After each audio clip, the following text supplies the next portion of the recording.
What's up guys, I'm Kilo the Suited Up Spartan, and today I want to give my first Forge tip tutorial for the MCC in Forge Room. Forge Room is a series on the channel where I go over Forge maps, Forge techniques, and some maps that I even design myself. For my tutorials, I'll be reaching out to every Halo game with Forge on the MCC and showing a step-by-step example of forging the same technique in different games.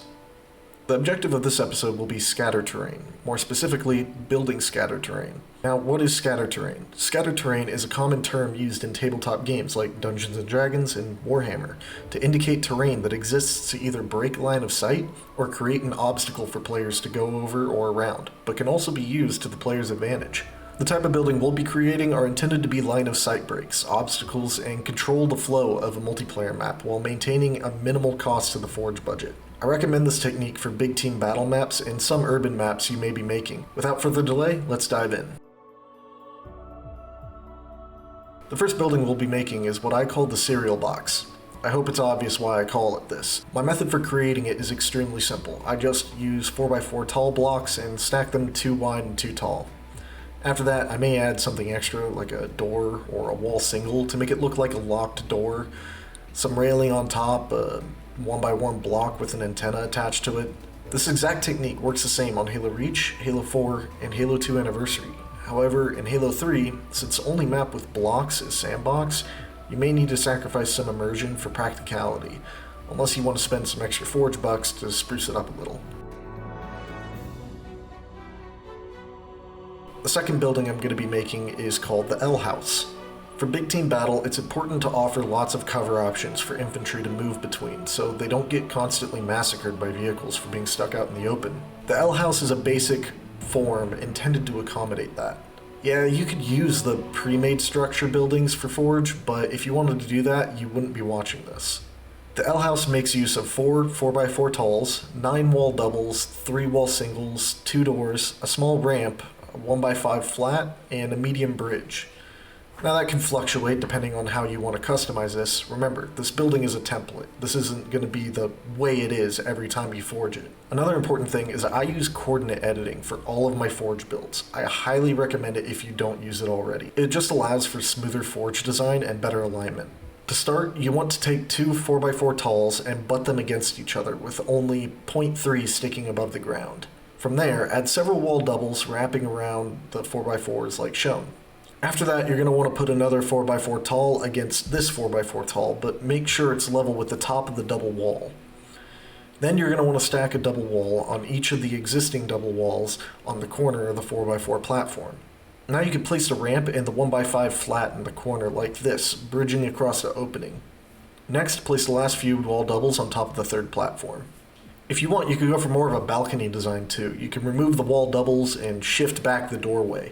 Add some struts, railings, a column, or something to make it look more architecturally complete. Then add the last 4x4 tall to this spot over the lower section and the 2 4x4 flats to the upper sections for the ceiling. In this case, I didn't use 4x4 flats, but you could really use whatever you want, as long as it acts as a fully sealed ceiling.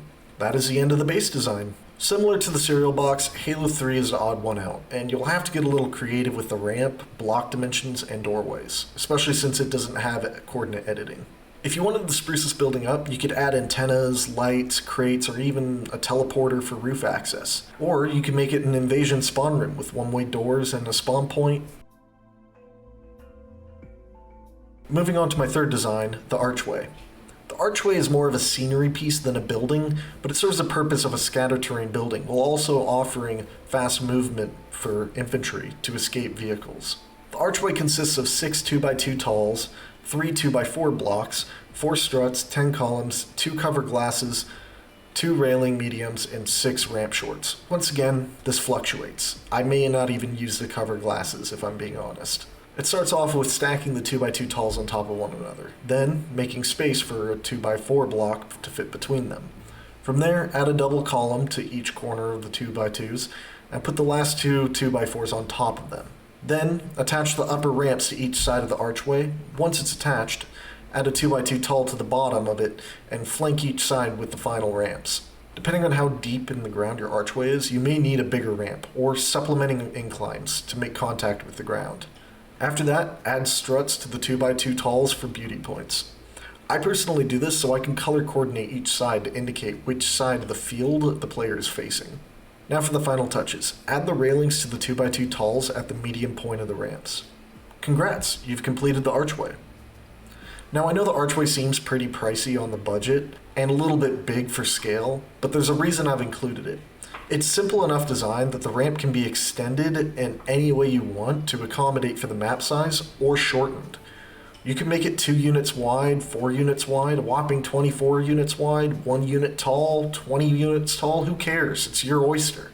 Now moving on to our fourth and final building, the storefront. I'm not going to show you how to make a 7-Eleven or a Walmart specifically, I'm just going to show you how to make a simple storefront. For my example, I'm going to be using 4 4x4 blocks, 2 double walls, 2 single walls, 10 window doubles, 3 door singles, 4 covers, 4 columns, and 8 medium railings. Once again, don't expect this to be the exact grocery shopping list. The main thing I'm going to be using is the blocks, the walls, and the windows. Yeah. To start, I'm going to place the foundation, 2 4x4 talls, butted up against 2 other 4x4 talls. After that, I'm just going to pick an edge and add 2 double walls with a single wall in the middle. After that, I'm just going to pick an edge and add 2 double walls.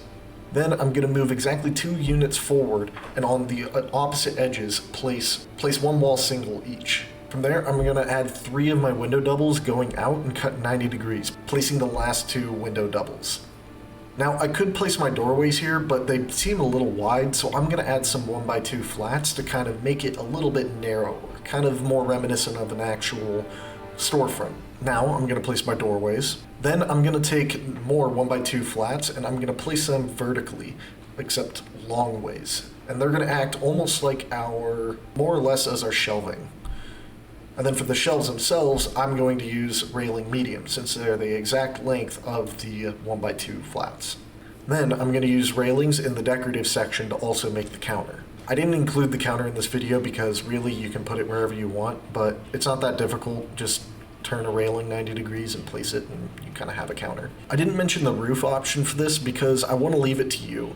For this one, I went fairly simple with the 4x4 blocks, but really you can make it whatever you want. You can make it a gable, you can make it a taller building, you can add whatever you want to it. You can add tall blocks to it to make it look more like a corner store in a city, or add a flat roof to give it the appearance of a gas station rest stop along the highway. Halo 3, you special child. Believe it or not, this one is actually very easy to recreate in Halo 3, since there are no unique blocks or incline in this build. The wall double, the wall single, the foundation pieces, they all exist. There's no unique ramps or objects or items really to place. And with MCC bringing phased forge objects to Halo 3, this really is an easy build to pull off. To showcase how these concepts perform, you guessed it, I playtested it. I put it on the custom games browser for some 4v4 Slayer, and it came out pretty well. Welcome to Depot. Depot is an outskirts city sector with the structures I discussed present. These aren't carbon copies of what I made, but they show that you can have variations of the same building and perform multiple roles with that same building. For example, I have 2 cereal boxes on this map and 2 L-shaped buildings with some small variation to each one. And then I have a storefront and an archway on opposite ends of the map. At the end of this video will be a card to the gameplay footage from this game. I'll also be making a couple of changes to how I upload in the future. I'll be publishing all of my maps to the MCC file share under my account, Kilo Sierra 975. I'll also be uploading my gameplay footage separate from my Forge Room reviews for those who want to see gameplay but not hear my voice. As always, thanks for watching, I love you guys, grind your MCC weeklies, peek that gameplay footage, and I'll talk to you later.